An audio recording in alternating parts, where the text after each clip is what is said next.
Bismillahirrahmanirrahim. Assalamualaikum warahmatullahi wabarakatuh.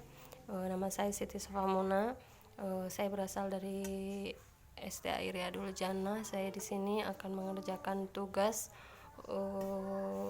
dari mata kuliah Qiraatul Kutub, tugas UAS dari mata kuliah Qiraatul Kutub, yaitu membaca dan sedikit menjelaskan, membaca terjemah dan sedikit menjelaskan dari kitab Ta'limul Muta'allum, yaitu bab tentang niat ketika belajar.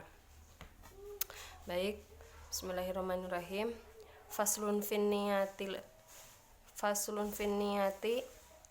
yaitu fasal tentang niat fil halit ta'alum, ketika belajar.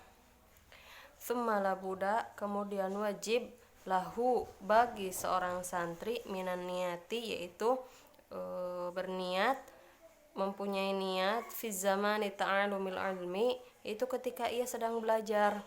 Idzin niyatu, karena niat, hiya, yaitu al aslu fi jam'il ahwal, niat itu dasar, pokok, fi jam'il ahwal, dari semua keadaan atau dari segala hal. Liqaulihi alaihi salatu wasallam, karena sebagaimana sabda Nabi Muhammad sallallahu alaihi wasallam, innamal a'malu, sesungguhnya amal atau hanyalah amal, binniyati, yaitu tergantung pada niatnya. Hadis sahih, yaitu hadis sahih, wa Rasulillahi sallallahu alaihi wasallam, dan dari Rasulullah sallallahu alaihi wasallam, kamin amalin, berapa banyak dari amalan-amalan, yatasawwaru bisurati, itu berupa bentuk, a'malid dunya, dari amal dunia, wa yasiru, dan menjadi bihusnin niyati, karena bagusnya niat, minal amalil akhirah, itu termasuk amalan akhirat. Nah, di sini bisa dijelaskan yang pertama itu sebagaimana hadis Nabi Muhammad SAW, sesungguhnya amalan kita itu tergantung kepada niat. Sebagai contoh, misalkan kita cari ilmu itu adalah amalan yang baik, akan tetapi akan menjadi buruk apabila niatnya tidak baik. Semisal belajar tetapi niatnya hanya untuk sekedar main, atau belajar tetapi niatnya hanya sekedar cari detail. Nah, pada akhirnya hasilnya pun tidak akan sebaik dengan niat yang baik. Nah, di sini dari hadis yang kedua, meskipun itu amalan dunia, semisal kita makan, minum, itu termasuk amalan dunia ya, bukan amalan yang untuk akhirat, yaitu amalan dunia yang dikhususkan baik kemanfaatannya yang dilakukan ataupun kemanfaatannya itu hanya akan dirasakan di dunia. Akan tetapi kalau dengan bihusnin niyati, dengan niat yang baik, maka ia akan menjadi amalan akhirat, atau di akhirat juga dia akan menjadi suatu pahala.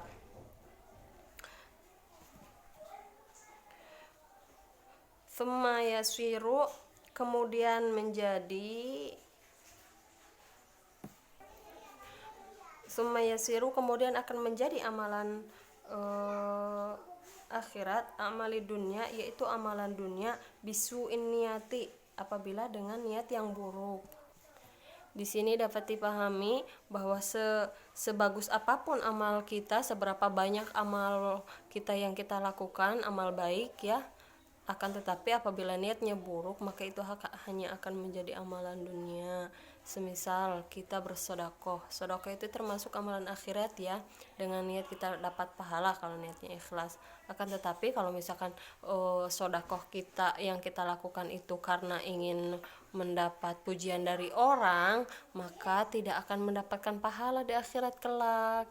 Jadi pahalanya juga hanya sebatas pujian saja. Wayam bagi, dan sebaiknya, ayyanuya, untuk berniat, al-muta'allimu, seorang santri atau pelajar, bitulabil ilmi, ketika ia belajar atau ketika ia mencari ilmu, ridallahi, yaitu mencari ridha Allah, wadarul akhirah, dan kampung akhirat.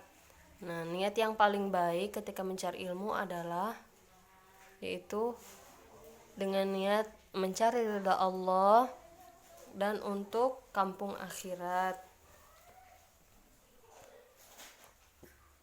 Wa izalatal jahli, dan menghilangkan kebodohan, an nafsihi, dari dirinya sendiri, wa ansa iril juhali, itu dari semua orang bodoh,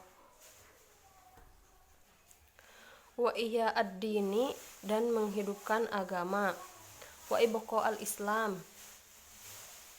dan menegakkan Islam, fa inna baqa al-islami, karena sesungguhnya tegaknya agama Islam, bil ilmi, dengan ilmu,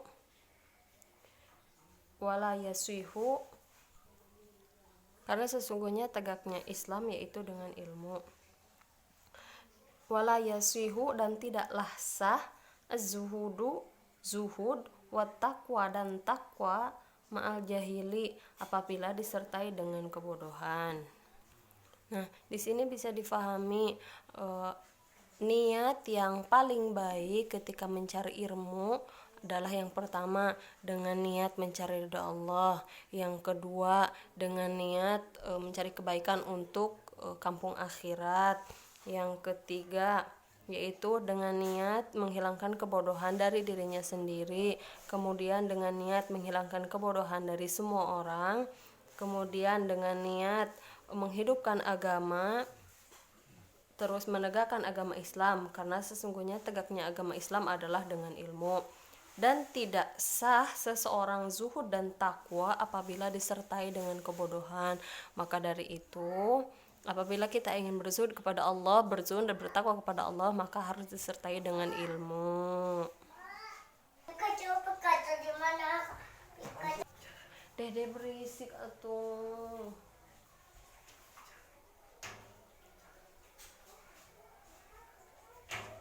Bawa ke kamar. Di kamar ada Nisanya. Ya, di kamar ya.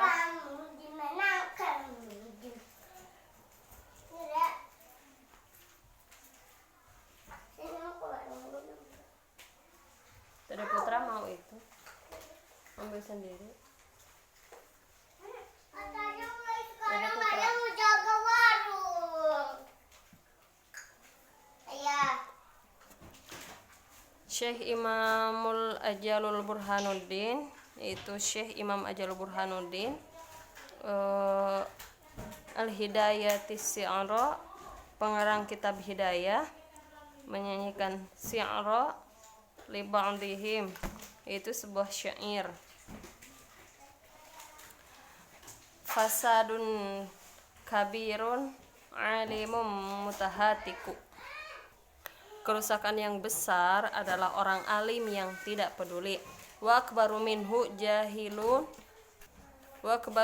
jahilun mutanasiku, adapun yang lebih parah dari itu adalah orang bodoh yang beribadah dengan ngawur.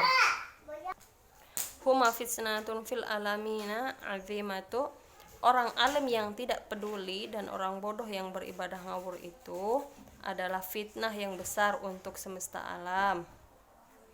Liman bihima fid dinihi yatamassaku, terutama bagi orang yang bersungguh-sungguh dalam agamanya dan berpegang teguh. Jadi di sini kerusakan yang besar adalah orang alim yang tidak peduli. Adapun yang lebih besar atau yang lebih parah itu adalah orang bodoh yang beribadah dengan ngawur. Sudah mah dia tidak faham, tapi dia tidak mencari ilmu, tapi ia ingin ibadah, maka ibadahnya tidak sesuai dengan ilmunya. Dan itu adalah suatu kerusakan yang lebih besar daripada orang alim yang tidak peduli. Nah, orang alim yang tidak peduli dan orang bodoh yang beribadah asal-asalan itu adalah fitnah yang besar bagi semesta alam, terutama bagi yang bersungguh-sungguh agamanya dan yang berpegang teguh. Sekian dari saya, mohon maaf apabila banyak kesalahan, kekurangan, keterbatasan, serta ada gangguan. Semoga video ini dapat diambil manfaatnya. Wabillahi taufiq wal hidayah. Assalamualaikum warahmatullahi wabarakatuh.